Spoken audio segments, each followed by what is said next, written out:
নমস্কার বন্ধুরা, রিঙ্কু কিচেনে আপনাদেরকে স্বাগত জানাই। চলে এসেছি আজ একটা নতুন রেসিপি নিয়ে। আজকের রেসিপি হচ্ছে ছিম পাতুরি। ছিম পাতুরি বানানোর জন্য এখানে আমি 300 গ্রাম মতো ছিম নিয়ে নিয়েছি। ছিমটাকে ভালো করে ধুয়ে কেটে নিয়েছি। ছিমটা ভাজার জন্য গ্যাসের উপর কড়াই বসিয়ে দিয়েছি। 2 চামচ মতো সরষের তেল নিয়ে নেব। ওই তেলের মধ্যে কাঁচা লঙ্কা 5 ফোড়ন দিয়ে দিব। কাঁচা লঙ্কাটা 5 ফোড়নটা ভাজা হয়ে গেছে। এবার আমি এর মধ্যে ছিমগুলো দিয়ে দিব।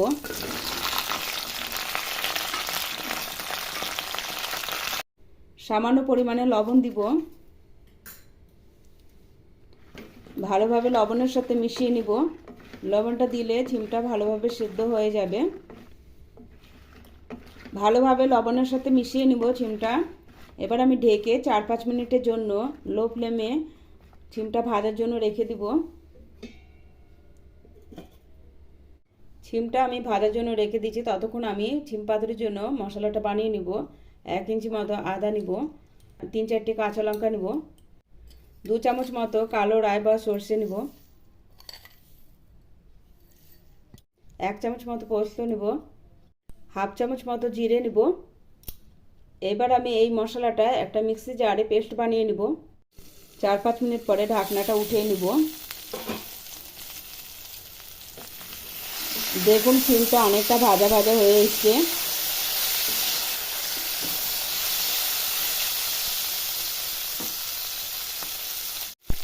এবার আমি এর মধ্যে পেস্ট করে রাখা মশলাটা দিয়ে দিব।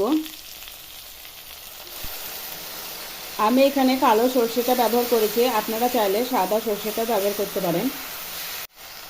এবার সামান্য পরিমাণে হলুদ দিব।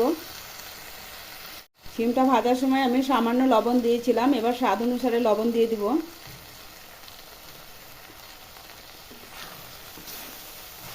ভালোভাবে মিশিয়ে নিব। মিক্সি জারে অল্প একটু মশলা লেগেছিল, তার মধ্যে 2 চামচ মতো জল দিয়েছি, সেটা দিয়ে দিব। এবার ভালোভাবে মিশিয়ে নেব। মিশিয়ে নেওয়ার পরে এবার আমি ঢেকে 2-3 মিনিটের জন্য রেখে দিব। 2 মিনিট পরে আমি ঢাকনাটা তুলে নিলাম। দেখুন 2 মিনিট মতো ঢেকে রেখেছিলাম। মশলার সাথে ছিমটা ভালোভাবে ভাজা হয়ে গেছে।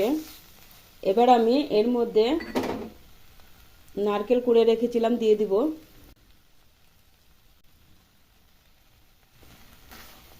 নারকেল কুড়ার সাথে ভালোভাবে মিশিয়ে নেব। আমি এখানে 2 থেকে 4 চামচ মতো নারকেল কুড়া দিয়ে দিয়েছি।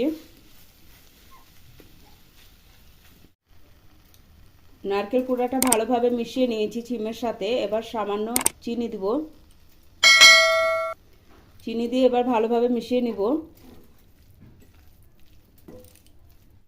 চিনিটা ভালোভাবে মিশিয়ে নিয়েছি। এবার উপর দিয়ে ধনেপাতা কুচি দিয়ে নামিয়ে নিব।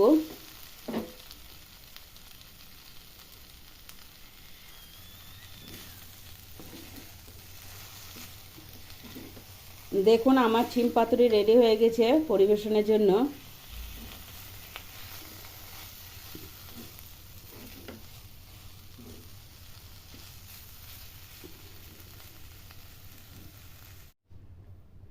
একবার হলেও আমার মতো করে ছিম পাতুরি বানিয়ে খাবেন। আশা করছি আপনাদের সকলের ভালো লাগবে।